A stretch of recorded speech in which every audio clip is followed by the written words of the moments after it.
আমি তর্কের ক্ষেত্রে যদি তাদের কথা মেনে নিই যে হ্যাঁ অবশ্য তর্কের ক্ষেত্রে যদি মেনে নিই যে হ্যাঁ নবীকে আল্লাহ রাব্বুল আলামিন কোরআনের ভিতরে নূর বলেছেন, আমার প্রশ্ন হচ্ছে নূর মানে কি নূরের তৈরি?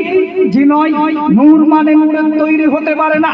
কেন আল্লাহ রাব্বুল আলামিন পবিত্র কোরআনকে নূর বলেছেন, তাহলে পবিত্র কোরআন কি নূরের তৈরি? আল্লাহ রাব্বুল আলামিন পবিত্র কোরআনের ভিতরে চন্দ্রকে নূর বলেছেন, আল্লাহ রাব্বুল আলামিন পবিত্র কোরআনের ভিতরে সূর্যকে নূর বলেছেন, আগুনকে নূর বলেছেন। যেই পাহাড়ের উপরে কোরআন নাজিল হয়েছিল সেই পাহাড়কে নূর পাহাড় বলা হয়।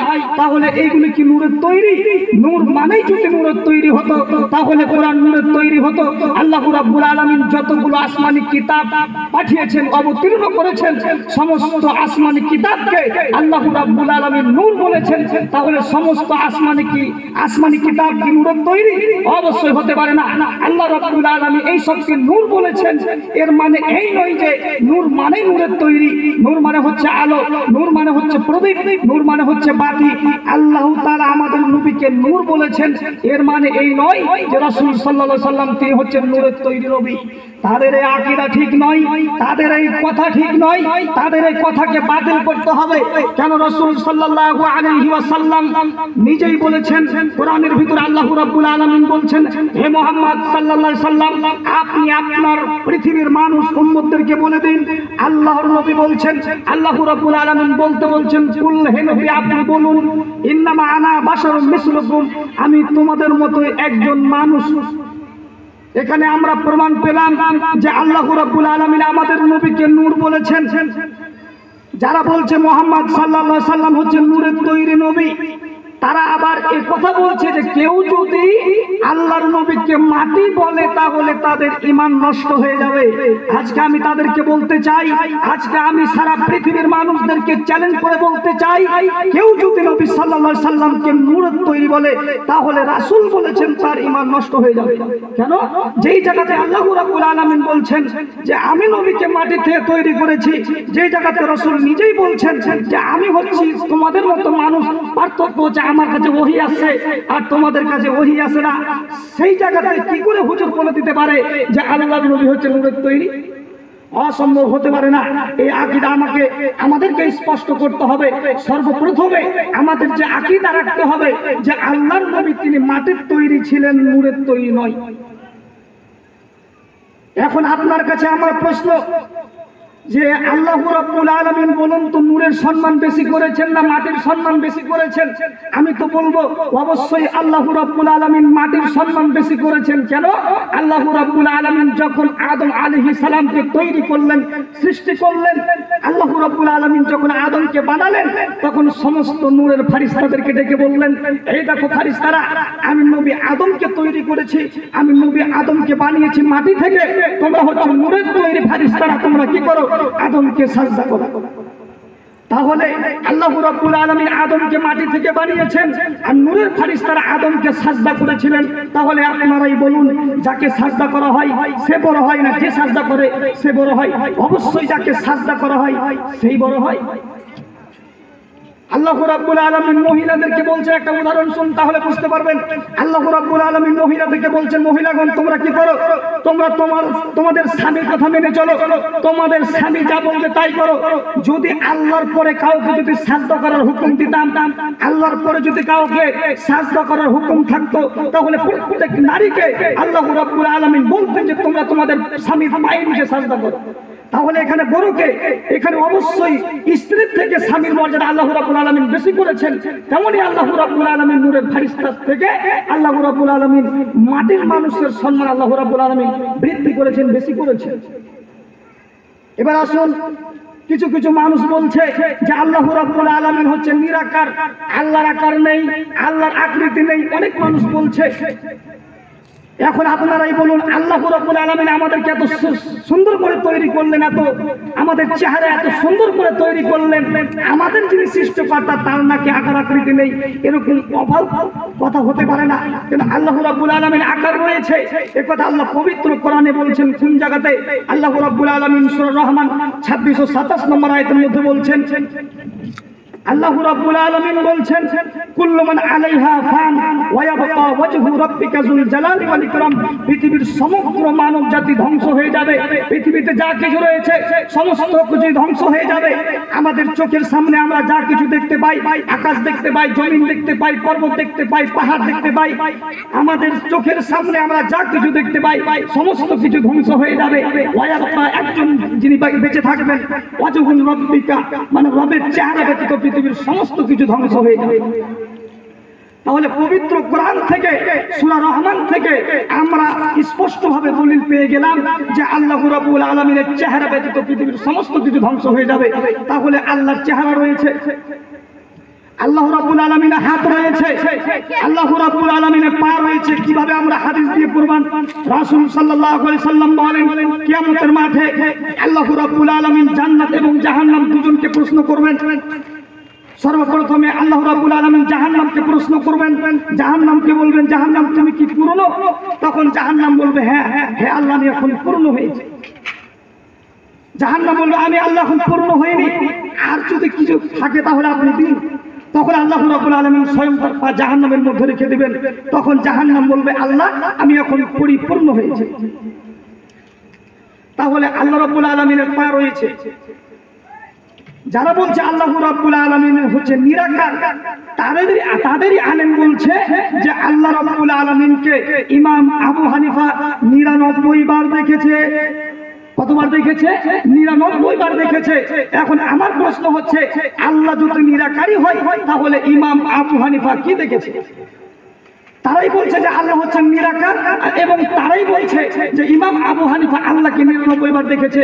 আল্লাহ যদি নিরাকারই হবে তাহলে ইমাম আবু হানিফা কি দেখেছে? তাহলে অবশ্যই আমাদেরকে বুঝতে হবে যে আল্লাহ রাব্বুল আলামিনের আকার রয়েছে। এখন প্রশ্ন হচ্ছে কি আল্লাহকে কি দেখা যায়? জি, আল্লাহকে দেখা যাবে না। পৃথিবীর কোন চক্ষু দিয়ে আল্লাহ রাব্বুল আলামিনকে দেখা সম্ভব নয়। একজন নবী ছিলেন যার নাম হচ্ছে মুসা আলাইহিস সালাম, খুব মিজাজি নবী ছিলেন। মুসা আলাইহিস সালাম একদিন রাস্তা দিয়ে যাচ্ছিলেন, তার গোত্রের মানুষদেরকে অন্য গোত্রের লোকেরা মারছিল। সঙ্গে সঙ্গে মুসা আলাইহিস সালাম তাদের মধ্যে একজন ব্যক্তিকে ধরে এক থাপ্পড় মেরেছে, সঙ্গে সঙ্গে একজন ব্যক্তিকে মেরে ফেলেছে। এক থাপ্পড়ে একজন ব্যক্তিকে মেরে ফেলেছে। তাহলে মুসা আলাইহিস সালামের হাতের জোর কত ছিল? মানুষ হলো। একদিন মিরাজের ঘটনা আমরা শুনেছি। আল্লাহ রাব্বুল আলামিন আমাদের নবী মুহাম্মদ সাল্লাল্লাহু আলাইহি সাল্লামকে যখন 50 ওয়াক্ত সালাত দিয়ে যখন দুনিয়াতে পাঠালেন, দুনিয়াতে আসার আগে 6 নম্বর আকাশের উপরে একজন নবীর সাথে দেখা হয়েছিল। সেই নবীর নাম হচ্ছে মুহাম্মদ মুসা আলাইহিস সালাম। মুসা আলাইহিস সালাম আমাদের নবীকে ডেকে বলছে, হে আল্লাহর নবী, আপনার উম্মতের জন্য আল্লাহ রাব্বুল আলামিন আপনার উম্মতের জন্য কি ফরজ করে পাঠিয়েছেন, কি উপহার পাঠিয়েছেন? তখন আমাদের নবী বলছেন আল্লাহ রাব্বুল আলামিন আমার উম্মতের জন্য 50 ওয়াক্ত সালাত পাঠিয়েছেন। তখন মুসা বলছেন ধৈর্য করেছেন কি, যান ফিরে যান ইলা রাব্বিক, আপনার রবের কাছে। কেন আপনার উম্মত 50 ওয়াক্ত সালাত আদায় করতে পারবে না? মুহাম্মদ সাল্লাল্লাহু আলাইহি সাল্লাম তিনি চলে গেলেন, কমিয়ে নিয়ে আসলেন। আবার আসমানে আসলেন, 6 নম্বর আসমানে আবার তিনি ফিরিয়ে পাঠালেন, আবার আসলেন, আবার ফিরিয়ে পাঠালেন। বলুন তো কাকে ধরেছে? পৃথিবীর সব থেকে দামি নবী মুহাম্মদ সাল্লাল্লাহু আলাইহি সাল্লামকে আল্লাহ রাব্বুল আলামিন আল্লাহর নবী মুসা তাকে ধরেছেন যে আপনি যান, কি করেছেন, কমিয়ে নিয়ে আসুন। কিন্তু আপনার উম্মত 50 ওয়াক্ত সালাত আদায় করতে পারে না। তিনি কমিয়ে নিয়ে আসলেন। সর্বপ্রথমে এক থাপ্পড়ে একজন ব্যক্তিকে মেরে ফেললেন। দ্বিতীয় নম্বরে সব থেকে বড় নবী নবী মুহাম্মদ সাল্লাল্লাহু আলাইহি সাল্লামকে তিনি আসমানের মধ্যে ধরলেন। তৃতীয় নম্বরে আল্লাহ রাব্বুল আলামিন বলছে মালাকুল মাউতকে, মালাকুল মাউত এখন মুসা আলাইহিস সালামের সময় হয়ে গেছে, যাও মুসার জান কবজ করে নিয়ে এসো। মালাকুল মউত চলে গেছে মুসা আলাইহিস সালামের জান কবজ করার জন্য। দুপুরবেলায় ঘুমাচ্ছিল, সহিহ বুখারীর হাদিস। দুপুরবেলা ঘুমাচ্ছিল, সেই অবস্থায় মালাকুল মউত গেছে মুসা আলাইহিস সালামের জান কবজ করার জন্য। মুসা আলাইহিস সালাম ঘুমিয়েছিল, যখন তার ঘুম ভেঙেছে সঙ্গে সঙ্গে মালাকুল মউতকে এমন একজনে থাপ্পড় মেরেছে, তার চক্ষুটা কানা করে দিয়েছে। তাহলে বলুন তো পৃথিবীর কোনো মানুষকে মারেননি যার নাম শুনলে মানুষের আত্মা পর্যন্ত কেঁপে ওঠে? যেই ফেরেশতার নাম শুনলে, যেই ফারিস্তার নাম শুনলে মানুষের অন্তর কেঁপে ওঠে, সেই মালাকুল মউতকে এমন এক থাপ্পড় মেরে তার চক্ষু কানা করে দিয়েছে। তাহলে মুসা আলাইহিস সালাম কেমন নবী ছিলেন? সর্বপ্রথমে একজন মানুষকে মারলেন, দ্বিতীয় নম্বরে আল্লাহর নবীকে আসমানে ধরলেন, তৃতীয় নম্বরে মালাকুল মউতকে মেরে তার চক্ষুটা কানা করে দিলেন। তারপরে মুসা আলাইহিস সালাম আল্লাহকে বলছে, আল্লাহ আমি এখন তোমাকে দেখবো। আল্লাহ তাআলা বলছেন, মুসা তুমি আমাকে দেখতে পারো না, মুসা আমাকে দেখা সম্ভব নয়। মুসা বললেন, না আল্লাহ আমি তোমাকে দেখবো। আল্লাহ বলছেন, না মুসা তুমি আমাকে দেখতে পারো না। মুসা বলছেন, না আল্লাহ আমি তোমাকে দেখবো। যখন মুসা আলাইহিস সালাম মানলেন না, শেষ পর্যন্ত আল্লাহ রাব্বুল আলামিন বললেন, ঠিক আছে যখন তুমি আমাকে দেখতে যাচ্ছ, যাও তোর পাহাড়ে যাও, সেখানে তুমি দাঁড়াবে, আমি আমার নূরের চেহারা তোমাকে দেখাবো। মুসা আলাইহিস সালাম আল্লাহকে দেখার জন্য খুশি হয়ে তিনি সেই পাহাড়ের উপরে উঠেছিলেন। যখন আল্লাহ রাব্বুল আলামিনের 99 পর্দার ভিতরে সামান্য পর্দা 1 ইঞ্চি যখন সামান্য পরিমাণ যখন খুলেছে, তার আল্লাহর চেহারাতে আল্লাহর সামান্য পরিমাণ চেহারা সামান্য পরিমাণ খোলার কারণে মুসা আলাইহিস সালাম চিত হয়ে জমিনের মধ্যে পড়ে গেছেন। তাহলে বলুন তো কি চিত হয়ে পড়েছে? নবী মুসা চিত হয়ে পড়ে গেছে। তখন আল্লাহ রাব্বুল আলামিন বলছেন, লা তুদরিকুল আবসার, মুসা তুমি শুনে রাখো, পৃথিবীর কোনো চক্ষু দিয়ে আল্লাহকে দেখা সম্ভব নয়। কেন? আল্লাহ হচ্ছেন জান্নাতের শ্রেষ্ঠ নিয়ামত, আল্লাহকে দেখলেই সব স্বাদ মিটে যাবে। এজন্য জান্নাতের শ্রেষ্ঠ নিয়ামত হচ্ছে আল্লাহ। আল্লাহকে দুনিয়ার চক্ষু দিয়ে রাখা যাবে না। এত বড় নবী মুসা আল্লাহকে দেখতে পেলেন না, আর ইমাম আবু হানিফা আল্লাহকে কি করে দেখতে পাই? এগুলো কথাই জন্য বললাম যে আমি আমার আকীদাকে স্পষ্ট করলাম। আকীদাকে স্পষ্ট করতে হবে। কিছু মানুষের আকীদা রয়েছে যে পীর সাহেবদেরকে মানতে হবে, কিছু মানুষের আকীদা রয়েছে ওলিদেরকে মানতে হবে। কেউ বলছে পীর সাহেবকে না মানলে জান্নাতে যাওয়া যাবে না। এখন আমি যদি প্রশ্ন করি পীর সাহেবকে মানবো কেন? আল্লাহ কোথায় পীর সাহেবকে মানতে বলেছে? হুজুর বলবে সূরা তওবার মধ্যে বলেছে, আল্লাহ রাব্বুল আলামিন বলছে, ইয়া আইয়ুহান আল্লাহ রাব্বুল আলামিন বলছে, ইয়া আইয়ুহাল্লাযিনা আমানু তাকুল্লাহা ওয়া কুনু মা'আস সাদিকিন। আল্লাহ রাব্বুল আলামিন বলছে, দুনিয়ার বাসী তোমরা আল্লাহকে ভয় করো এবং সত্যবাদীদের সঙ্গে হও। পীর সাহেব বলছে, এই যে দেখো সাদিকিনের অর্থ হচ্ছে আল্লাহ রাব্বুল আলামিন আমাদের পীরকে মানতে বলেছেন। আমি যদি তাকে প্রশ্ন করি যে ভাইজান এখানে তো সাদিকিন বলেছেন, এখানে তো পীর সাহেব বলেননি, তারা আপনাকে ভেজাল ঢুকিয়ে দেওয়ার জন্য, তারা আপনাকে বিভ্রান্ত ছড়ার জন্য তারা বলবে নামাজ নামে তো আল্লাহ পৃথিবীতে কিছু পাঠাননি, নামাজকে আল্লাহ সালাত নামে পাঠিয়েছে, আল্লাহ রোজাকে আল্লাহ সিয়াম নাম বলেছে, আল্লাহ রাব্বুল আলামিন হজকে বিভিন্ন নাম দিয়ে ডেকেছেন। সেভাবে আল্লাহ রাব্বুল আলামিন পীর সাহেবকে সাদিকিন নামে ডেকেছেন। এজন্য আমি রাগ করে বলে থাকি অনেক বিদাতি ভাইদেরকে যে এই আয়াতটি মনে হয় পীরের বাপের উপরে নাজিল হয়েছে। কেন?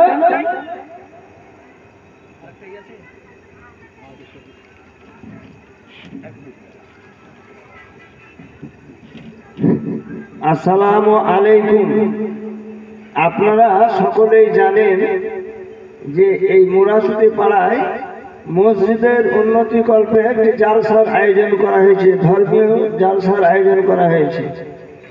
তা আপনারা 365 দিন দোকানপাটে সারা জীবন কাটিয়ে দিলেন, বয়স কারো 40, 50, 60, 80 বছর করে দিয়েছেন। তো আজকে আমি অনুরোধ রাখছিলাম যে দোকানপাটের সময়টাকে একটু পিছনে সরিয়ে এই ধর্মীয় মহফিলে আসুন এবং অশেষ পুণ্যের ভাগী হন। রাত প্রায় 6:30 হতে চললো। এখন থেকে যদি আমরা বক্তা না দিই তো বক্তার পিরিয়ড শেষ হবে না। খালি মাঠে বক্তা দিয়ে বক্তৃতা শোনা সম্ভব নয় এবং বক্তার বক্তৃতা দিতেও ভালো লাগবে না। তাই আমি বলছিলাম আপনারা যেখানে আছেন দয়া করে জাতি ধর্ম নির্বিশেষে পুরুষ মহিলা সকলেই এই মহতী প্যান্ডেলে এসে উপস্থিত হন। আর খাওয়ার ডেলিগেট স্টার্ট হয়ে গেছে, যারা খাবেন ওখানে গিয়ে কুপন কেটে খেয়ে আসেন। আর আপনারা দয়া করে দোকানপাটে না থেকে এখানে চলে আসুন। আসসালামু আলাইকুম। তারা বলছে যে তারা বলছে যে পীর সাহেবকে মানতে হবে। পীর সাহেবকে মানা দলিল কি? তারা বলছে সাদিকিন, এর মানে হচ্ছে পীর সাহেবদেরকে মানতে হবে। এই জন্য আমি বললাম রাগ করে যে আয়াতটি মনে হয় পীরের বাপের উপরে নাজিল হয়েছে। কেন? আয়াত তো আজ নাজিল হয়নি, আয়াত তো নাজিল হয়েছে 1450 বছর আগে মুহাম্মদ সাল্লাল্লাহু আলাইহি ওয়াসাল্লামের উপরে। তাহলে কেউ যদি সত্যবাদী হয় তাহলে মুহাম্মদ সাল্লাল্লাহু আলাইহি ওয়াসাল্লাম হবে, তারপরে কেউ যদি সত্যবাদী হয় তাহলে সাহাবীরা হবে, তারপরে কেউ যদি সত্যবাদী হয় তাহলে তাবেঈনরা হবে, তারপরে কেউ যদি সত্যবাদী হয় তাহলে ইমামেরা হবে। এই সব পীর সাহেবরা না, তারা সব কিছু টেনে টুনে নিয়ে এসে পীর সাহেবদের সাথে লাগিয়ে দিচ্ছে। আর তারা বলছে যে এই দেখো পীর সাহেবদেরকে মানতে হবে। অসম্ভব হতে পারে না, কোনো পীরকে মানা যাবে না, কোনো আউলিয়াকে মানা যাবে না। তারা বলছে যে পীরকে মানা যাবে না, এগুলো ঠিক, কিন্তু আউলিয়াকে মানতে হবে, ওলিদেরকে মানতে হবে। আল্লাহ রাব্বুল আলামিন সূরা আরাফ 3 নম্বর আয়াতের মধ্যে বলছেন, ইত্তাবিউ, তোমরা অনুসরণ করো মা উনজিলা ইলাইকুম মির রাব্বিকুম, যা তোমাদের রবের পক্ষ থেকে নাজিল করা হয়েছে, যা তোমাদের রবের পক্ষ থেকে অবতীর্ণ করা হয়েছে। ওয়ালা তাত্তাবিউ মিন দুনিহি, তো খবরদার তোমরা অনুসরণ করো না মিন দুনিহি আউলিয়া, কোন ওলি আউলিয়াদের। আল্লাহ তাআলা বলছেন যে তোমরা খবরদার তোমরা সেইগুলি মানো যা তোমাদের রবের পক্ষ থেকে, যা তোমাদের নবীর উপরে অবতীর্ণ করা হয়েছে, সেগুলি মানো। আর তোমরা খবরদার তাদের অনুসরণ করো না মিন দুনিহি আউলিয়া, কোন ওলি আউলিয়াদের। বলুন তো ওলির বহুবচন কি? ওলির বহুবচন হচ্ছে আউলিয়া। আল্লাহ রাব্বুল আলামিন বলছেন পৃথিবীর কোনো পীরকে মানা যাবে না, পৃথিবীর কোনো ওলিকে মানা যাবে না। আল্লাহ তাআলা বলছেন, ইয়া আইয়ুহাল্লাযিনা আমানু, হে ঈমানদারগণ, আতিউল্লাহ, আল্লাহর অনুগত্য করো, ওয়া আতিউর রাসূল, এবং রাসূলের অনুসরণ করো, ওয়ালা তুবতিলু আমালাকুম, তোমরা তোমাদের আমলগুলো বাতিল করো না। আল্লাহ রাব্বুল আলামিন আল্লাহকে মানতে বললেন, রাসূলকে মানতে বললেন, তারপরে পরে আল্লাহ রাব্বুল আলামিন কেন বললেন যে তোমরা তোমাদের আমলগুলো বাতিল করো না? এখানে আল্লাহ বুঝাতে চেয়েছেন কেউ যদি মানতে গিয়ে এদিক ওদিক করে, কেউ যদি মানতে গিয়ে বেশি করে দেয়, কেউ যদি মানতে গিয়ে কম করে দেয়, তাহলে তার আমল বাতিল হবে।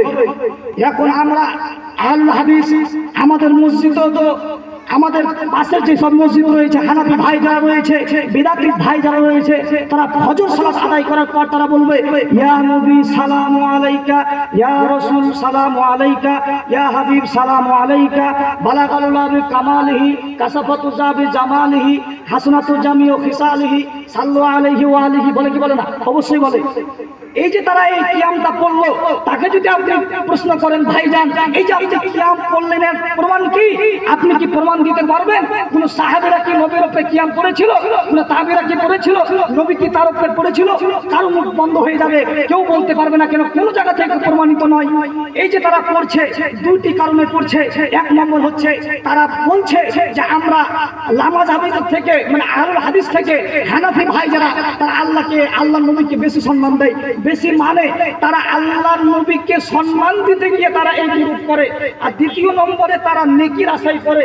তারা যে এই কিয়াম পড়ে, আজকে আমি তাদেরকে মূর্খ প্রমাণ করে যাব। কেন? এই কিয়াম দিয়ে রাসূলকে, এই কিয়াম দিয়ে রাসূলের সম্মান বাড়ানো যায় না, এই কিয়াম দিয়ে আল্লাহর নবীকে সম্মান দেওয়া যায় না, এই কিয়াম দিয়ে আল্লাহর নবীকে অপমান করা হয়, এই কিয়াম দিয়ে আল্লাহর নবীকে ছোট করা হয়। সেই সব মানুষেরা বুঝতেই পারছে না। যারা আপনারা গ্রামার জানেন তারা বুঝবেন। যে বলুন তো ইয়া মানে কি? ইয়া মানে হচ্ছে হে, আর আইয়ুহা শব্দের মানে হচ্ছে হে। তো আল্লাহ রাব্বুল আলামিন পবিত্র কোরআনে আমাদের নবী মুহাম্মদ সাল্লাল্লাহু আলাইহি সাল্লামকে যতবার কোরআনে ডেকেছেন, পবিত্র কোরআনে, ততবার আল্লাহ রাব্বুল আলামিন আইয়ুহা শব্দ দিয়ে ডেকেছেন। আইয়ুহা শব্দের মানে হচ্ছে হে মহামানিত নবী, হে সম্মানিত নবী। আল্লাহ রাব্বুল আলামিন আমাদের নবীকে সম্মান দিয়ে কোরআনে ডেকেছেন। এখন আমাদের প্রধানমন্ত্রীর নাম হচ্ছে নরেন্দ্র মোদী, তাকে যদি আমরা বলি যে হে মোদী, হে মোদী, তাহলে সে রাগ করবে না? অবশ্যই রাগ করবে। তাকে বলতে হবে যে মাননীয় প্রধানমন্ত্রী নরেন্দ্র মোদীজি, তাকে বলতে হবে, সম্মান দিয়ে রাখতে হবে, না হলে তা অসম্মান করা হবে।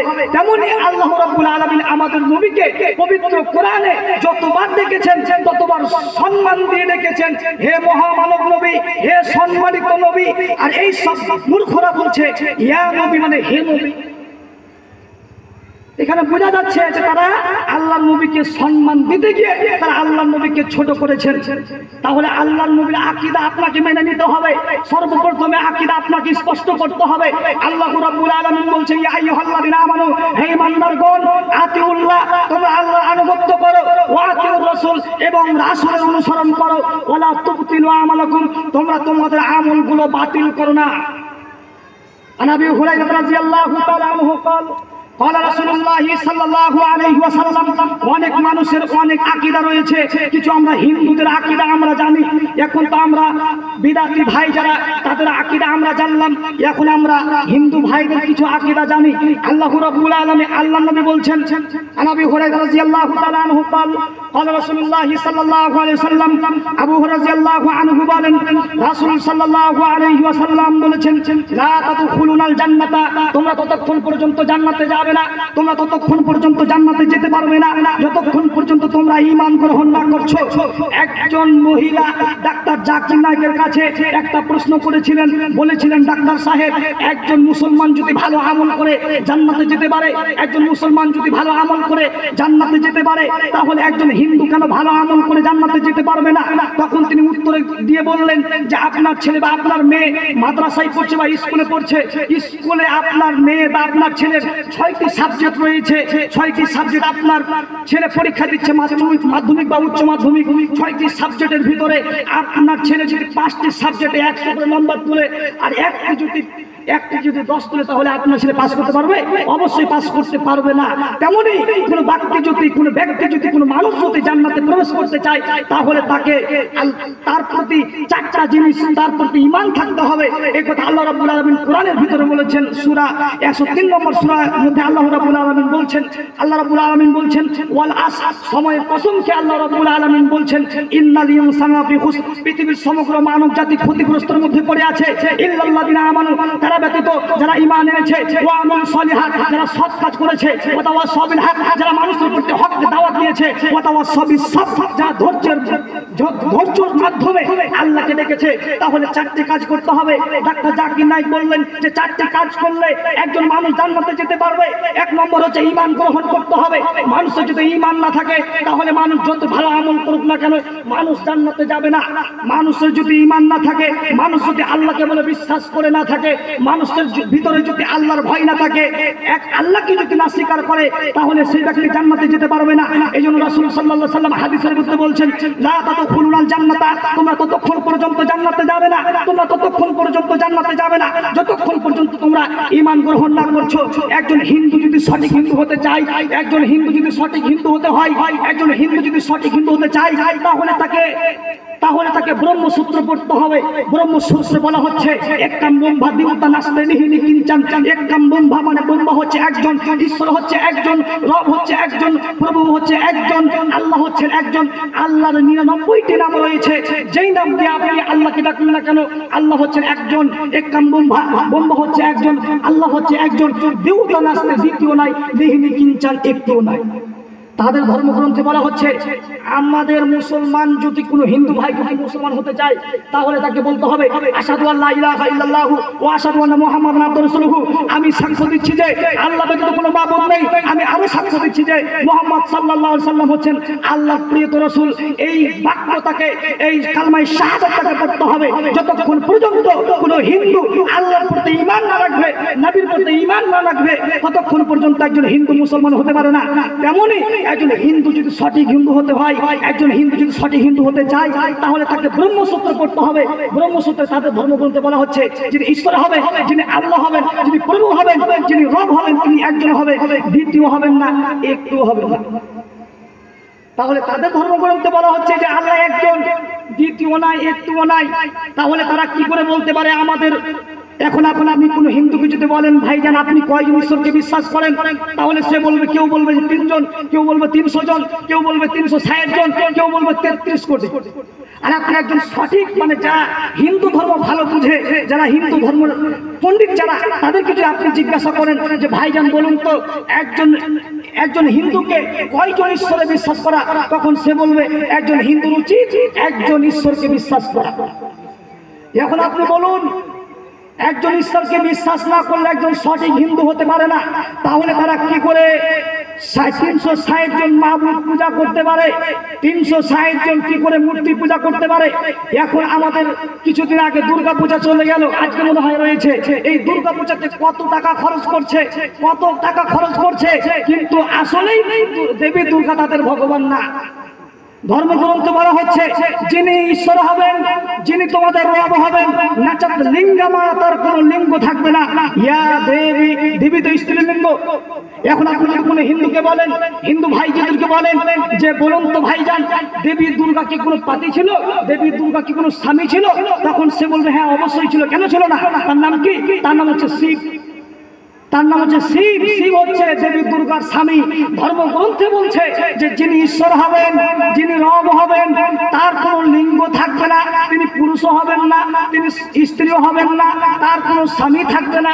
আর ধর্মগ্রন্থে তারা বলছে যে আর কি ছিল, দেবী দুর্গার স্বামী ছিল। তাহলে একজন হিন্দুর সঠিক হিন্দু হতে হলে তাকে এক ঈশ্বরকে বিশ্বাস করতে হবে। ভাগবত গীতা 7 নম্বর শ্লোক 20 নম্বর অধ্যায়ের মধ্যে লেখা আছে যে যাদের কামনার দ্বারা যাহাদের জ্ঞান নষ্ট হইয়া গিয়াছে তাহারাই দেব দেবীর পূজা করিয়া থাকে। এখন কোন হিন্দু যদি সঠিক হিন্দু হতে চায় তাহলে তাকে মুহাম্মাদের অনুসরণ করতে হবে তাদের ধর্মগ্রন্থে। ভাগবত মহাপুরাণ 7 নম্বর শ্লোক 130 নম্বর পৃষ্ঠার মধ্যে একটি মন্ত্র বলা হচ্ছে, সেখানে আমাদের নবীর নাম বলা হচ্ছে। সেখানে বলা হচ্ছে হোম অজ্ঞান হেতু ক্রেতু মোহাম্মদ অন্ধকার নাশম। হোম অজ্ঞান হেতু ক্রেতু মোহাম্মদ। এমন একটি জামানা আসবে যাকে বলা হয় অন্ধকর্মাই জামানা। এমন একটি জামানা আসবে যাকে বলা হয় অন্ধকর্মাই জামানা। তোমরা যদি সেই জামানায় পরিত্রাণ পেতে চাও, তোমরা যদি সেই জামানা থেকে পরিত্রাণ পেতে চাও, তাহলে হোম অজ্ঞান হেতু ক্রেতু মোহাম্মদ, তাহলে তোমরা মোহাম্মদের অনুসরণ করো। তাদের ধর্মগ্রন্থে বলা হচ্ছে যিনি এমন একটি জামানা আসবে তোমাদের সামনে, তোমরা যদি সেই জামানা থেকে পরিত্রাণ পেতে চাও, তোমরা যদি সেই জামানা থেকে অন্ধকারময় জামানা থেকে তোমরা যদি পরিত্রাণ পেতে চাও, তাহলে তোমরা কি করো? মুহাম্মাদের অনুসরণ করো। আমরা যেমন মুসলমানরা বলি যে আল্লাহ এবং আল্লাহ রাসূলকে মেনে নিতে হবে, তেমনি হিন্দু ধর্ম বলা হচ্ছে প্রথম আমরা যেটা জানলাম যে তাদের ধর্মগ্রন্থে বলা হচ্ছে যিনি ঈশ্বর হবেন একজন হবেন। তারপরে বলা হচ্ছে যে আল্লাহর নবীকে মেনে নিতে হবে। অন্ধকারময় জামানা যখন আসবে তখন কি করো? মুহাম্মাদের অনুসরণ করো। এখন আসুন ঠাকুর মশাই কি বলে। ঠাকুর মশাই আমরা দেখি ঠাকুর মশাই যখন পুজো করে তখন ঠাকুর মশাই হাতে থাকে গঙ্গা জল, বাম হাতে থাকে বেলপাতা, আর ডান হাতে থাকে গঙ্গা জল। আর মূর্তির সামনে ঠাকুরমার সামনে ছিটাচ্ছার বলছে অন্ধকারণ ভুব শান্তি অসাম্ভূতি উপাসতে। ঠাকুর মশাই বলছে অন্ধকারণ ভুব শান্তি অসাম্ভূতি উপাসতে। সেই সব লোক আরো অন্ধকারের দিকে যাচ্ছে। ঠাকুর মশাই বলে কি আর করে কি বুঝাই বড় মুশকিল। ঠাকুর মশাই যখন পুজো করে এই মন্ত্র বলছে আর পানি ছিটাচ্ছে আর বলছে অন্ধকারণ ভুব শান্তি অসাম্ভূতি উপাসতে। সেই সব লোক আরো অন্ধকারের দিকে যাচ্ছে যারা নিজ হাতে মূর্তি তৈরি করে। অন্ধকারণ ভুব শান্তি, সেই সব লোক আরো অন্ধকারের দিকে যাচ্ছে। অসাম্ভূতি, যারা নিজ হাতে মূর্তি তৈরি করে উপাসতে, তারপরে পুজো করে। ঠাকুর মশাই বলছে সেই সব লোকের অন্ধকারের দিকে যাচ্ছে যারা নিজ হাতে মূর্তি তৈরি করে এবং তারপরে পুজো করে। নিজেরাই বলছে, নিজেরাই করছে, করে কি বলে কি। এই জন্য আমাদের আকীদা স্পষ্ট করতে হবে। পৃথিবীর সমগ্র মানব জাতিকে শুধু আল্লাহ রাব্বুল আলামিন পবিত্র কোরআন মুসলমানদের জন্য পাঠিয়েছে, কথা ঠিক নয়। আল্লাহ রাব্বুল আলামিন পবিত্র কোরআন সারা পৃথিবীর মানুষদের জন্য পাঠিয়েছে। সমস্ত হিন্দু ভাইদেরকে এটাই বিশ্বাস রাখতে হবে যে একজন ঈশ্বর রয়েছেন, একজনই প্রভু রয়েছেন, একজনই রব রয়েছেন। আর দ্বিতীয় নম্বর বিশ্বাস করতে হবে যে মুহাম্মদ সাল্লাল্লাহু আলাইহি সাল্লাম তিনি হচ্ছেন নবী, তিনি হচ্ছেন আল্লাহর রাসূল। এই কথা বিশ্বাস করতে হবে। যতক্ষণ পর্যন্ত এই বিশ্বাসগুলো হিন্দুর মধ্যে না থাকবে ততক্ষণ পর্যন্ত সে সঠিক হিন্দু নয়। যেমন আমাদের মুসলমানের ভিতরে আশহাদু আল্লা ইলাহা ইল্লাল্লাহ ওয়া আশহাদু আন্না মুহাম্মাদান রাসূলুল্লাহ এই কালিমা পড়ার পর কেউ যদি বলে যে কেউ যদি পীরের মাজারে গিয়ে যদি সাজদা করে, পীরের মাজারে গিয়ে বাবা চাই, পীরের মাজারে গিয়ে যদি সন্তান চাই, তাহলে তার মতো গণ্য মূর্খ পৃথিবীতে কেউ নেই। কেন এক ঈশ্বরকে বিশ্বাস করার পর, এক আল্লাহকে বিশ্বাস করার পর কোনো মুসলমান পীরের মাজারে যেতে পারে না, কোনো মুসলমান খানকায় যেতে পারে না, কোনো মুসলমান অবৈধ জায়গায় যেতে পারে না।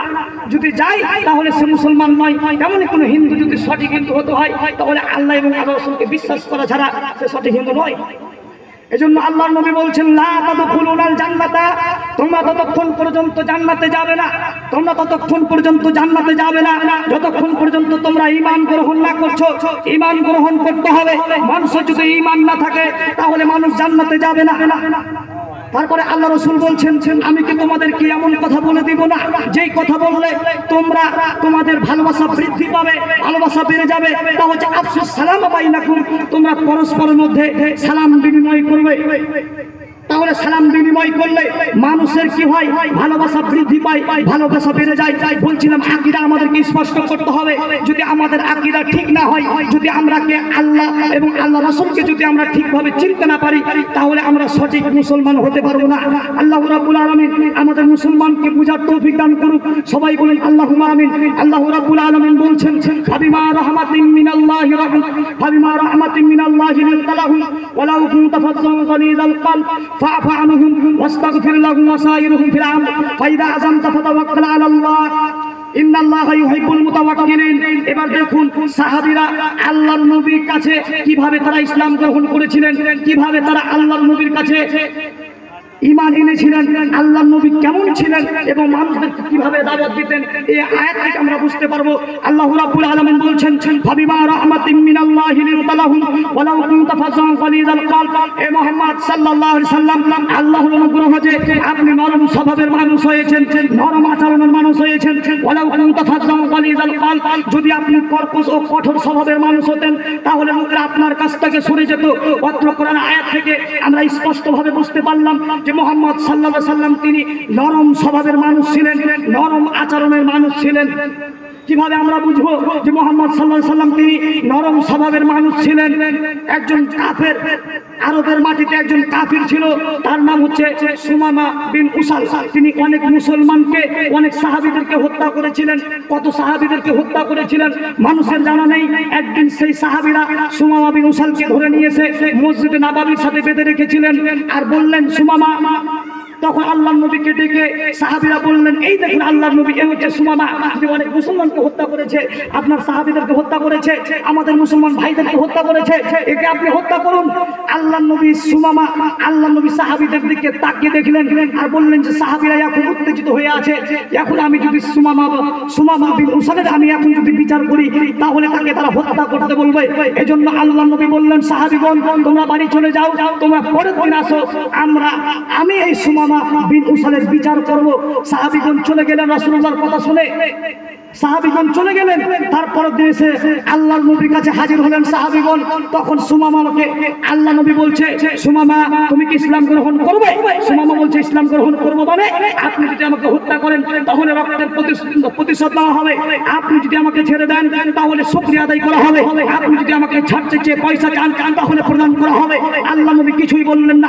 পরের দিন আবার আল্লাহ নবী আবার সুমামাকে বলছে, সুমামা তুমি কি ইসলাম গ্রহণ করবে?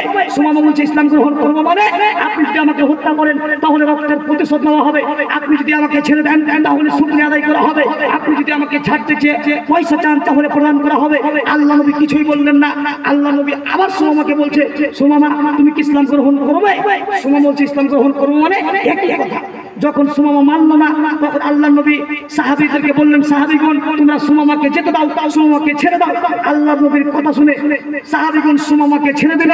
সুমামা যেতে আরম্ভ করলো। সুমামা যেতে যেতে ভাবছে আর যাচ্ছে যে আমি পৃথিবীতে ভদ্র মানুষ দেখেছি কিন্তু মুহাম্মদের মতো ভদ্র মানুষ আমি কাউকে দেখিনি। এত বড় ভদ্র মানুষ যার হাতে আমি বাধা রয়েছি, যাদের সাহাবীকে আমি কতজনকে হত্যা করেছি, আমাকে পাওয়ার পরেও সে ছেড়ে দেয়। আশ্চর্য ভদ্র মানুষ। তো সুমামা বিন উসাল এক জায়গায় গুহা পেলেন, সেখানে তিনি স্নান করে এসে আল্লাহ নবীকে বলছে, আশহাদু আল্লা ইলাহা ইল্লাল্লাহু ওয়া আশহাদু আন্না মুহাম্মাদান রাসূলুহু, আমি সাক্ষ্য দিচ্ছি যে আল্লাহ ব্যতীত কোনো মাবুদ নেই, আমি আরো সাক্ষ্য দিচ্ছি যে মুহাম্মদ সাল্লাল্লাহু আলাইহি সাল্লাম হচ্ছেন আল্লাহর প্রিয় রাসূল। সুমামা ইসলাম গ্রহণ করলো। কিসের জন্য? আল্লাহ নবী নরম স্বভাবের মানুষ ছিলেন বলেই আল্লাহ নবী সুমামার সাথে ভালো আচরণ করেছিলেন বলেই তিনি ইসলাম গ্রহণ করেছিলেন। যদি যেই দিন সাহাবীগণ সুমামাকে ধরে নিয়ে গিয়েছিল মসজিদে নববীতে বেঁধে রেখেছিল, সেই দিন যদি আল্লাহর নবী বলতেন যে সুমামা আমার সাহাবীদেরকে হত্যা করেছে, তোমরা তাকে হত্যা করে দাও, তাহলে সুমামা ইসলাম গ্রহণ করার সুযোগ পেত না। এজন্য বারবার তিনি তাকে ইসলামের দাওয়াত দিলেন, বারবার তাকে বললেন তুমি কি করে ইসলাম গ্রহণ করবে? মানলেন না। আবার বললেন মানলেন না, আবার বললেন মানলেন না, ছেড়ে দিলেন। যখন ছেড়ে দিলেন তখন সুমামা আল্লাহর নবীর আদর্শ দেখে, তার নরম স্বভাবের মানুষ দেখে তিনি নবীকে নবী বলে জেনে তিনি ইসলাম গ্রহণ করেছিলেন। তাহলে আমাদেরকে দাওয়াত দিতে হবে মানুষদেরকে, যতই সে বিদাতি হোক না কেন, যতই সে অন্যের ধর্মের মানুষ হোক না কেন, সঠিক ধর্মে আমাদেরকে দাওয়াত দিতে হবে, যাতে আমরা পরকালমুখী হয়ে আমরা আল্লাহ তাআলার কাছে জান্নাতবাসী হতে পারি। আরেকজনের কথা বলি। একজন কবিরাজ ছিলেন আরবের মাটিতে। আরবের মাটিতে যখন মুহাম্মদ সাল্লাল্লাহু আলাইহি সাল্লাম মানুষদেরকে ইসলামে দাওয়াত দিতে আরম্ভ করলেন, দাওয়াত দেওয়া শুরু করলেন, তখন সমস্ত মানুষ বললেন যে মুহাম্মদ পাগল হয়ে গেছে। আর ইহুদি খ্রিস্টান তো কমপক্ষে তিনজন মাবুদ মানে, এ বলছে তিনজনও নয়, শুধু একজনকে মানতে হবে। আর ইহুদি খ্রিস্টান তো কমপক্ষে তিনজন মাবুদ মানে, আর মুহাম্মদ বলে একজনকে মানতে হবে। এ পাগল হয়ে গেছে, একে দেশ থেকে তাড়িয়ে দিতে হবে, একে এলাকা থেকে তাড়িয়ে দিতে হবে। এই যে পাগলামি শুরু করেছে, এর পাগলামি ভালো করতে হবে। একজন কবিরাজ এসে মুহাম্মদকে বলছে, মুহাম্মদ আপনি নাকি পাগল হয়ে গেছেন, আমি শুনেছি, আমি হচ্ছি কবিরাজ, আমি আপনার পাগলামি ভালো করতে পারি, আমি কি কাজ আরম্ভ করব? তখন আল্লাহর নবী কিছু বলবেন সুমামাকে, তার আগে তিনি বললেন, আলহামদুলিল্লাহ নাহমাদুহু ওয়া নাস্তাঈনুহু ওয়া নাস্তাগফিরুহু ওয়া নাউযু বিল্লাহি মিন শুরুরি আনফুসিনা ওয়া মিন সাইয়্যাতি আমালিনা মান ইয়াহদিহিল্লাহু ফালা মুযিল্লা লাহু ওয়া মান ইউদ্লিল ফালা হাদিয়া লাহু ওয়া আশহাদু আল্লা ইলাহা ইল্লাল্লাহ ওয়া আশহাদু আন্না মুহাম্মাদান রাসূলুহু। এই কালিমাটি যখন বললেন আল্লাহর নবী, তখন সেই কবিরাজ আরবি ভাষা জানতো, সেই কবিরাজ আরবি ভাষা বুঝতো। এগুলি যখন আল্লাহর নবী পড়েছেন, তখন সেই কবিরাজ বলছে, ইকরা মারাতুল উখরা, আপনি কি বললেন আল্লাহর নবী আরেকবার পড়ুন তো। তখন আমাদের নবী আরেকবার পড়লেন, তখন কবিরাজ বলছে, আশহাদু আল্লা ইলাহা ইল্লাল্লাহ ওয়া আশহাদু আন্না মুহাম্মাদান রাসূলুহু, আমি সাক্ষ্য দিচ্ছি আল্লাহ ব্যতীত কোনো মাবুদ নেই, আমি আরো সাক্ষ্য দিচ্ছি মুহাম্মাদান রাসূলুল্লাহ। কবিরাজ আল্লাহর নবীর পাগলামি ভালো করতে, সে কবিরাজের নিজেরই পাগলামি ভালো হয়ে গেল, সে ইসলাম গ্রহণ করলো। তাহলে আল্লাহর নবী নরম স্বভাবের মানুষ ছিলেন। এই যে আল্লাহর নবী সাহাবীরা যখন সুমামাকে ধরে নিয়ে আসলেন, বললেন তাকে হত্যা করো। এখানে আমাদেরকে একটা কথা জেনে রাখতে হবে যে পৃথিবীতে তিন ধরনের মানুষ রয়েছে। পৃথিবীতে তিন ধরনের মানুষকে হত্যা করা যায়, পৃথিবীতে তিন ধরনের মানুষকে হত্যা করতে হবে, এটা আল্লাহ রাব্বুল আলামিন আদেশ করেছেন। এক নম্বর হচ্ছে, কেউ যদি ইসলাম ধর্ম ত্যাগ করে নেয়, কেউ যদি বলে যে আমি এখন কোরআনকে মানি না, তাহলে আল্লাহ তাআলা বলছেন তাকে হত্যা করতে হবে। দ্বিতীয় নম্বর হচ্ছে, কেউ যদি আমাকে হত্যা করে, তাহলে আমার পিতা মাতা তাকে হত্যা করে নেবে, এর নাম হচ্ছে কিসাস। আর তৃতীয় নম্বর হচ্ছে, যারা বৃদ্ধ বয়সে, যারা বিবাহ করার পরে যারা অন্যায় কাজে লিপ্ত হবে, জেনায় লিপ্ত হবে, তাদেরকে হত্যা করতে হবে। রাসূল সাল্লাল্লাহু আলাইহি সাল্লাম বললেন, তার মধ্যে দুই শ্রেণীর ব্যক্তি বেঁচে যেতে পারে, দুই শ্রেণীর ব্যক্তি বেঁচে যাবে, আর এক শ্রেণীর ব্যক্তি বাঁচবে না। এখন কেউ যদি বলে আমি এখন কোরআন মানি না, আমি ইসলাম ধর্ম ত্যাগ করে নিলাম, তাকে হত্যা করতে হবে। তাকে আপনি চলে গিয়েছেন ফাঁসির মঞ্চে ফাঁসি দেওয়ার জন্য, আপনি তাকে ফাঁসি দেওয়ার সময় তখন সে ভুল স্বীকার করছে, বলছে আচ্ছা আচ্ছা আমি ভুল বলেছি, আমি আর ইসলাম ধর্ম ত্যাগ করবো না, আমি ইসলামের সাথেই থাকবো, তাহলে তাকে ছেড়ে দিতে হবে। দ্বিতীয় নম্বর হচ্ছে, কেউ যদি আমাকে হত্যা করে, তাহলে আমার পিতা মাতা তাকে হত্যা করে নিবে, তারপরে তার বাঁচার উপায় আছে। আমার পিতা মাতা যদি বলে যে আচ্ছা তুমি ভুল করেছো, তুমি আমার সন্তানকে হত্যা করেছো, আমি তোমাকে হত্যা করব না, তুমি চলে যাও, তাহলে সে ব্যক্তি বেঁচে যাবে। তৃতীয় নম্বর, একজন ব্যক্তি পৃথিবীতে রয়েছে যারা অনেক পাপী মানুষ, তাদেরকে এত জঘন্য আল্লাহ নবী বলেছেন তার বাঁচার কোনো উপায় নেই, তার বাঁচার কোনো পথ নেই। কারা? রাসূল সাল্লাল্লাহু আলাইহি সাল্লাম বলছেন, যেই সব মহিলারা, যেই সব পুরুষেরা বিবাহ করার পরে যারা জেনায় লিপ্ত হবে, বিবাহ করার পরে যারা। আসসালামু আলাইকুম। আপনাদের স্টেজের বক্তা এখন আমরা স্টেজে দেব, বক্তব্য রাখবেন। আর এখানকার লোকদের বলা হচ্ছে আপনারা দোকানপাটে না থেকে। তাহলে পৃথিবীতে এক শ্রেণীর মানুষ আছে, পৃথিবীতে এক ধরনের মানুষ আছে যাদেরকে হত্যা করতে হবে, তাদের বাঁচার কোনো উপায় নেই, তাদের বাঁচার কোনোই পথ নেই, তাদের বাঁচার কোনোই উপায় নেই, তাদেরকে মরতেই হবে। যারা বিবাহ করার পরে যারা জেনায় লিপ্ত হয়েছে, বিবাহ করার পরে যারা অন্যায় কাজে লিপ্ত হয়েছে, তাদেরকে পৃথিবীতে থেকে বিদায় করে দিতে হবে। এই দেশের হাজারো দুলাভাইকে ইট ঢেল পাথর মেরে মেরে হত্যা করতে হবে। যারা নিজের স্ত্রী থাকার পরও সেলিকার সাথে জেনায় লিপ্ত হয়েছে, এই দেশের হাজারো ভাবিকে ইট ঢেল পাথর মেরে মেরে তাদেরকে হত্যা করে দিতে হবে। যারা নিজের স্বামী থাকার পরও দেবরের সাথে অন্য পুরুষের সাথে যারা অন্যায় কাজে লিপ্ত হয়েছে তাদের পৃথিবীতে বেঁচে থাকার কোনো পথ নেই। একজন মহিলা এসে আল্লাহর নবীকে বললেন, আল্লাহর নবী আপনি আমাকে পবিত্র করুন, আল্লাহ নবী আপনি আমাকে পবিত্র করুন। আল্লাহ নবী বলছেন, ভাইয়ের যে যাও বাড়ি ফিরে যাও, আস্তাগফিরুল্লাহ ওয়া আতুবু ইলাইহি, তুমি আল্লাহর কাছে তওবা করো, আল্লাহর কাছে ক্ষমা ভিক্ষা চাও, আল্লাহ তোমাকে ক্ষমা করে দিবে। মহিলা কিছু দূর গেলেন, এগিয়ে এসে বললেন, আল্লাহর নবী আপনি মালিককে যেভাবে ফেরত পাঠিয়েছিলেন আপনি কি আমাকে সেভাবে ফেরত পাঠাতে চাচ্ছেন? দেখতে পাচ্ছেন না আমার পেট উঁচু হয়েছে, আমার পেটে অবৈধ সন্তান রয়েছে, আমার পেটে অবৈধ সন্তান আছে, আল্লাহর নবী আপনি বিচার করুন। আল্লাহর নবী সেই মহিলার দিকে দৃশ্য দেখে বললেন, মহিলাকে বললেন, যাও বাড়ি ফিরে যাও, যেই দিন তোমার এই সন্তান জন্মগ্রহণ করবে সেই দিন তুমি আমার কাছে আসবে, আমি তোমার বিচার করে দিব। মহিলা চলে গেলেন। যেই দিন তার সন্তান জন্ম নিয়েছে সেই সন্তানকে কোলে করে নিয়ে এসে আল্লাহর নবীর সামনে হাজির হয়ে বলছে, এই দেখুন আল্লাহর নবী আমার সন্তান জন্মগ্রহণ করেছে, আপনি আমার বিচার করে দিন। আল্লাহ নবী সেই দৃশ্য দেখে আবার মহিলাকে বললেন, যাও বাড়ি ফিরে যাও, যেদিন তোমার এই সন্তান দুধ খাওয়া বন্ধ করবে, যেই দিন তোমার সন্তান খাদ্য খেতে পারবে সেই দিন তুমি আমার কাছে আসবে, আমি তোমার বিচার করে দিব। মহিলা চলে গেলেন। 2 বছর 2.5 বছর দুধ পান করার পর সেই ছোট্ট শিশু যখন খাদ্য খেতে পেরেছে তখন সেই ছোট্ট শিশুকে সেই মহিলা কোলে করে নিয়েছে আল্লাহর নবীর সামনে হাজির হয়ে বলছেন, এই দেখুন আল্লাহ নবী আমার সন্তান খাদ্য খেতে পারে। সেই ছোট্ট শিশুর হাতে এক টুকরা রুটি ছিল, সেই রুটি প্রমাণ করে যে সেই ছোট্ট শিশু কি করে খাদ্য খেতে পারে। আল্লাহর নবী একজন সাহাবীকে ডেকে বললেন, এই সন্তানকে তুমি লালন পালন করো। তখন আল্লাহর নবী সাহাবীদেরকে জোরালো কণ্ঠে বলছে, সঙ্গী সাথীগণ তোমরা সেই মহিলাকে মাঠে নিয়ে যাও, সেই মহিলাকে মাঠে নিয়ে গিয়ে বুক পর্যন্ত গর্ত খনন করো এবং তাকে বুক পর্যন্ত পুঁতে দাও এবং চারদিক থেকে ইট ঢেল পাথর মেরে মেরে সেই মহিলাকে হত্যা করো।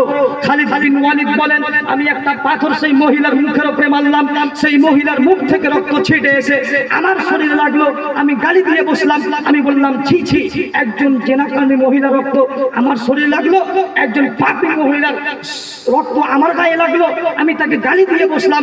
পিছন দিক থেকে আল্লাহর নবী আমাকে বলছে, খালিদকে বলছে, খালিদ তুমি গালি দিও না, খালিদ তুমি এই মহিলাকে গালি দিও না, খালিদ তুমি এই মহিলাকে গালি দিও না।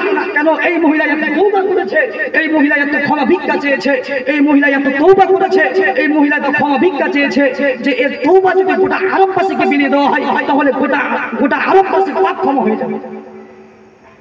আল্লাহ নবী খালিদকে বলছেন, খালিদ তুমি এই মহিলাকে গালি দিও না, এর থেকেও যদি বড় পাপী পাপ করে তবে আল্লাহ তাকে ক্ষমা করে দিবে। তারপরেও আল্লাহ নবী সেই মহিলাকে বললেন, না তুমি এত তওবা করেছো, তুমি এত তওবা করেছো, তুমি এত ক্ষমা ভিক্ষা চেয়েছো, তুমি এত তওবা করেছো, তুমি এত ক্ষমা ভিক্ষা চেয়েছো, যাও যাও পাপ ক্ষমা হয়ে গেছে। আল্লাহ নবী কেন বললেন না? এই জন্যই বললেন না, যারা বিবাহ করার পরে যারা অন্যায় কাজে লিপ্ত হবে, বিবাহ করার পরে যারা অন্যায় কাজে লিপ্ত হবে তাহলে পৃথিবীতে বেঁচে থাকার কোনো পথ নেই।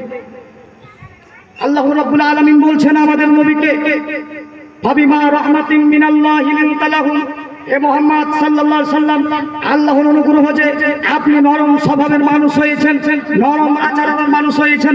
ওয়ালাউ কুনতা ফাজ্জান গালিজাল কলব, যদি আপনি কর্কশ কঠোর স্বভাবের মানুষ হতেন তাহলে লোকেরা আপনার কাছ থেকে সরে যেত। ফাফু আনহুম, আপনি মানুষদের জন্য ক্ষমা চান। ওয়াস্তাগফির লাহুম, মানুষ যে আপনাকে ভুল বুঝে গালি দিয়েছে এজন্য আপনি আল্লাহ তাআলার কাছে ক্ষমা চান, পাল্টা ক্ষমা চান। ওয়াশাইরুহুম ফিল আমর, কাজ পরামর্শ করে করুন। ফাইদা আযামতা, যখন আপনি কোনো কাজ করবেন ফাতাওয়াক্কাল আলাল্লাহ, আল্লাহর উপরে ভরসা করে করুন। তাহলে এই আয়াতের ভিতরে আল্লাহ রাব্বুল আলামিন সারা পৃথিবীর মানুষদেরকে 4টি কাজ শিখালেন। 1 নম্বর হচ্ছে দুনিয়ার মানুষ তোমরা মানুষদেরকে ক্ষমা করতে শিখো। মানুষ যদি কোনো ভুল করে তাহলে মানুষদেরকে ক্ষমা করার আদেশ আল্লাহ রাব্বুল আলামিন পৃথিবীর মানুষদেরকে বললেন। 2 নম্বর হচ্ছে মানুষ যদি আপনাকে ভুল বুঝে গালি দেয়, মানুষ যদি আপনাকে গালি দেয়, মানুষ যদি আপনাকে মেরে দেয় তাহলে আপনি আল্লাহর কাছে সেই ব্যক্তির জন্য ক্ষমা চান যে আল্লাহ অমুক ব্যক্তি আমাকে না বুঝে গালি দিয়েছে, আল্লাহ তুমি তাকে ক্ষমা করো। 3 নম্বর হচ্ছে ওয়াসাইরুহুম ফিল আমর, কাজ পরামর্শ করে করুন। যখন আপনি কোনো কাজ করবেন, 4 নম্বর আল্লাহ বলছে যখন তোমরা কোনো কাজ করবে তখন আল্লাহর উপরে ভরসা করে কাজ করবে। কেন আল্লাহর উপরে ভরসা করে কাজ করলে যে কোনো সমস্যার সমাধান হয়ে যাবে। যেমন একজন নবীর নাম বলি, তাহলে আপনারা বুঝতে পারবেন যে এত বিপদে পড়ার পরও কি করে সেই নবী উদ্ধার হয়ে গিয়েছিলেন। এত বিপদ থাকার পরও সেই নবী একদম উদ্ধার হয়ে গেছিলেন। এত বিপদ থাকার পরও সেই নবীর নাম হচ্ছে নবী মুসা। নবী মুসা যখন ইসলাম প্রচার করতে আরম্ভ করলেন মিশরের মাটিতে, সেই মিশরের মাটিতে ফেরাউন মুসাকে মারার জন্য ধরার জন্য ধাওয়া করলো। মুসা আলাইহিস সালাম পালাতে আরম্ভ করলেন, তার সঙ্গী সাথীগণ পালাতে আরম্ভ করলেন, যেতে লাগলেন। তার সঙ্গী সাথীগণ পালাতে আরম্ভ করলেন। তার সঙ্গী সাথীগণ যখন যেতে লাগলেন, তাদের সামনে এক বিশাল সাগর পড়লো। ডানে পাহাড় ছিল, বামে ফেরাউনের সৈন্যবাহিনী, ডানে পিছনে ফেরাউনের সৈন্যবাহিনী। তখন মুসা আলাইহিস সালামের সঙ্গী সাথীগণ বললেন, ক্বালা আসহাবু মুসা ইন্না লামুদরাকুন, মুসা এখন তো আমরা বন্দী হয়ে গেলাম, কিন্তু আমাদের পিছনে ফেরাউনের সৈন্যবাহিনী, ডানে ফেরাউনের সৈন্যবাহিনী, বামে ফেরাউনের সৈন্যবাহিনী, সামনে বিশাল সাগর, এখন আমরা কি করে পার হব? এখন তো আমরা বন্দী হয়ে গেলাম, এখন তো আমরা ধরা পড়ে গেলাম। তখন আল্লাহর নবী মুসা বলছে, কাল্লা, কখনো হতে পারে না, কাল্লা, কখনো হতে পারে না, অসম্ভব হতে পারে না। ইন্নামা আয়া রাব্বি, নিশ্চয়ই আমার সাথে আমার প্রতিপালক রয়েছেন, সায়াহদিন, তিনি আমাকে পথ দেখাবেন। মুসা আলাইহিস সালামের আল্লাহর প্রতি তার কত ভরসা ছিলেন যে তাদের পিছনে ফেরাউনের সৈন্যবাহিনী, ডানে ফেরাউনের সৈন্যবাহিনী, ডানে ফেরাউনের সৈন্যবাহিনী, সামনে বিশাল সাগর, বাঁচার কোনো পথ নেই, যাওয়ার কোনো রাস্তা নেই। তারপরও মুসা বলছে অসম্ভব হতে পারে না, অসম্ভব হতে পারে না। ফেরাউন আমাকে ধরতে পারে না, কেন? আমার সাথে আমার প্রতিপালক রয়েছেন, তিনি আমাকে পথ দেখাবেন। তাহলে মুসা আলাইহিস সালামের আল্লাহর প্রতি ভরসা ছিলেন। যখন মুসা আলাইহিস সালাম এই ভরসা করলেন, সঙ্গে সঙ্গে জিবরাইলের মাধ্যমে আল্লাহ রাব্বুল আলামিন জিবরাইলকে পাঠিয়ে বললেন যে তোমার হাতে যে আল্লাহ যে লাঠি দিয়েছে, সেই লাঠি তুমি সমুদ্রের পানির মধ্যে আঘাত করো। সঙ্গে সঙ্গে মুসা আলাইহিস সালাম সেই লাঠি সমুদ্রের পানির মধ্যে আঘাত করলেন। সেই রাস্তা সমুদ্রের পানির মধ্যে বিশাল এক রাস্তাতে পরিণত হলো। মুসা আলাইহিস সালাম এবং তার সঙ্গী সাথীগণ সেই রাস্তা দিয়ে পার হয়ে চলে গেলেন। তাহলে আল্লাহর উপরে ভরসা করার কারণে অনেক মুসলমান, অনেক নবী রাসূলরা তারা অনেক বিপদ থাকার পরও তারা উদ্ধার পেয়ে গেছিল, তারা অনেক বিপদ থেকে উদ্ধার হয়ে গেছিল। কিন্তু আমরা মুসলমান জাতি, এখন আমাদের মুসলমানের উপরে যে নির্যাতন চলছে, এখন মুসলমানের উপরে যে নির্যাতন চলছে, আমরা মুসলমানেরা পারছি না, আমরা মুসলমানরা মার খাচ্ছি। কিসের জন্য? যে আমাদের কাজে আল্লাহর প্রতি ভরসা নেই, আমাদের আকীদা ঠিক নেই, আমরা আল্লাহকে বলে বিশ্বাস করি না। পৃথিবীর অনেক মানুষ রয়েছে, সকল মানুষ সকল ধর্ম নিয়ে ব্যস্ত রয়েছে।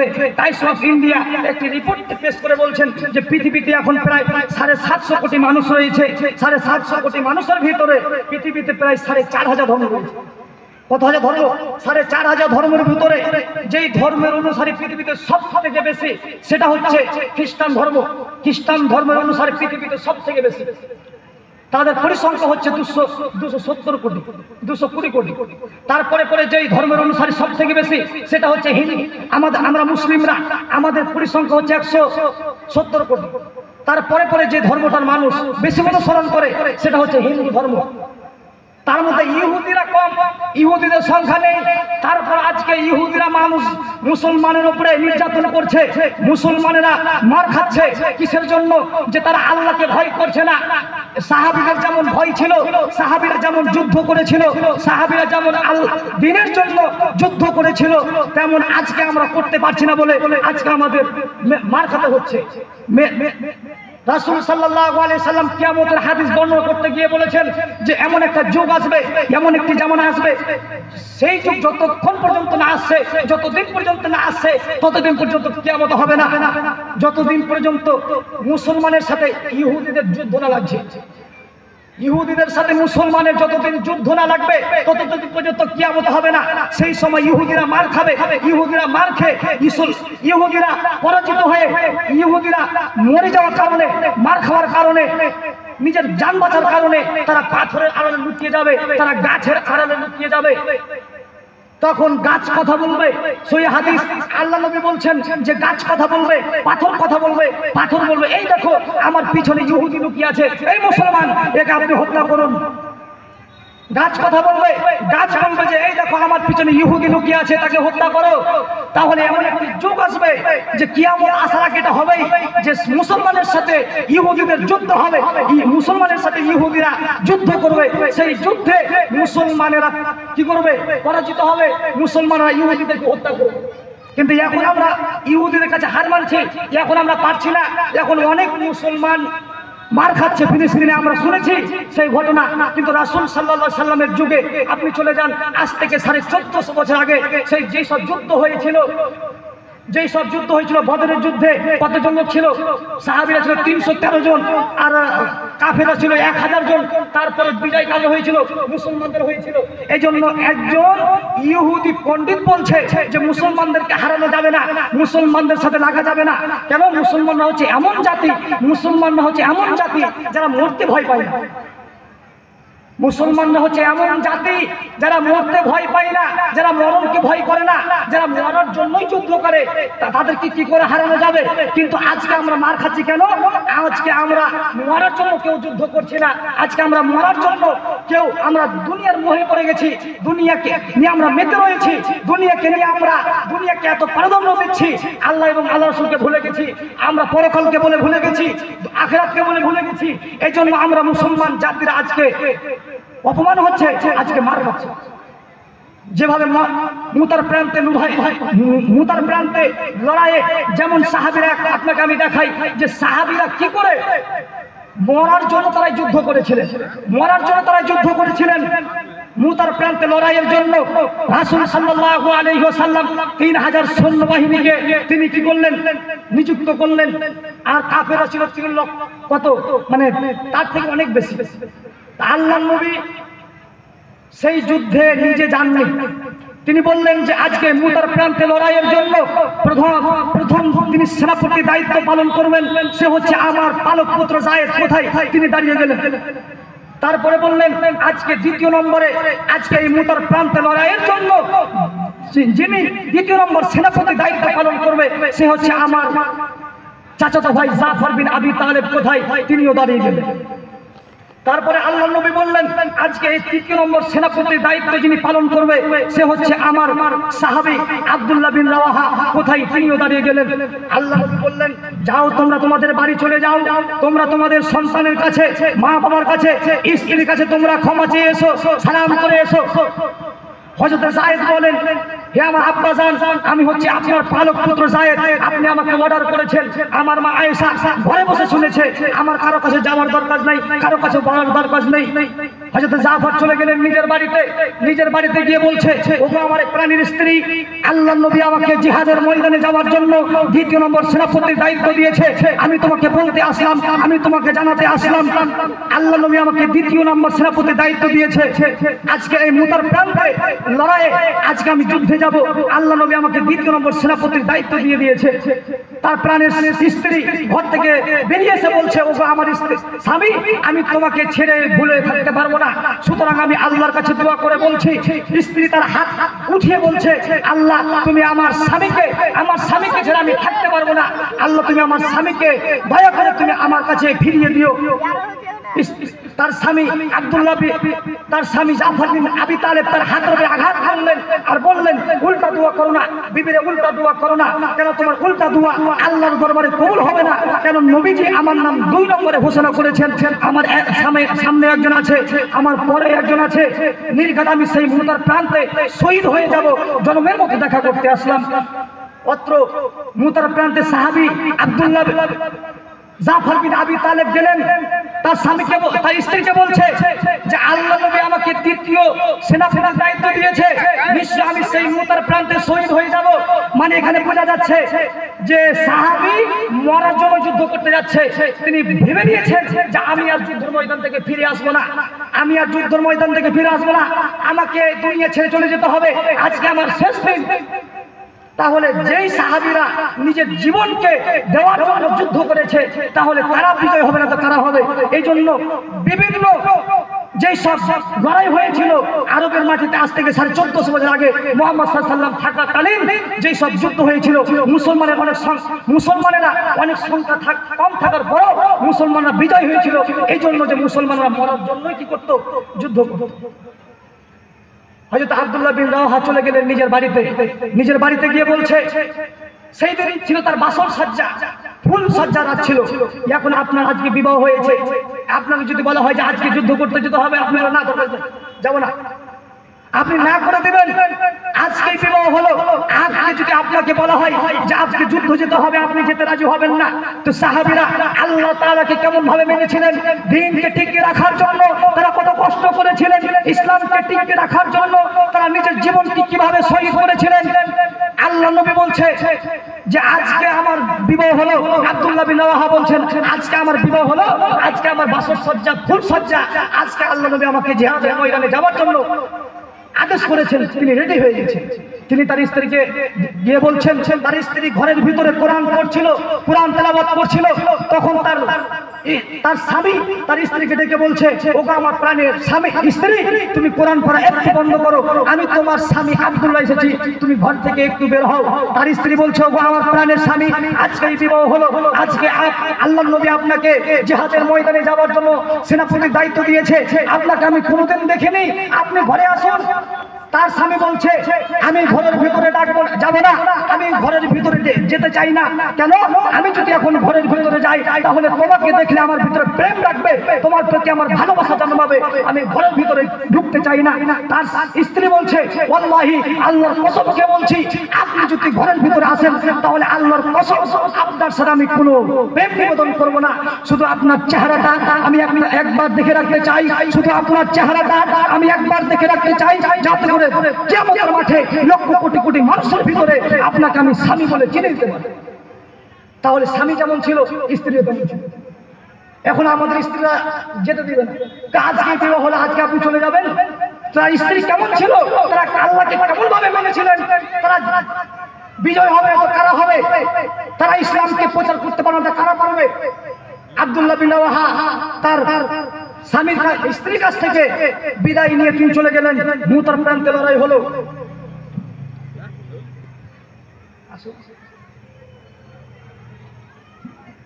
সেই মুতার প্রান্তে লড়াই হলো, সেই মুতার প্রান্তে লড়াইয়ে হযরত যায়েদ অনেকগুলো কাফের সৈন্যকে তিনি হত্যা করে তিনি নিজেও শহীদ হয়ে গেলেন। তারপরে হযরতে আব্দুল্লাহ বিন রাওয়াহা, হযরতে আবু, তিনি অনেক যুদ্ধ করলেন। জাফর বিন আবি তালেবের হাতে এখন তরবারি, এগোচ্ছেন সামনের দিকে। কাফেররা হযরত জাফরকে কি করলো, ঘিরে ফেলে দিল। হযরত জাফরের ডান হাতের উপর আঘাত করলো, ডান হাত কেটে ঝুলে পড়লো। হযরত জাফরের বাম হাতের উপর আঘাত করলো, বাম হাত কেটে ঝুলে পড়লো। এখন হযরত জাফর কি করেছে, সেই ঝান্ডাকে কামড়ে ধরেছে।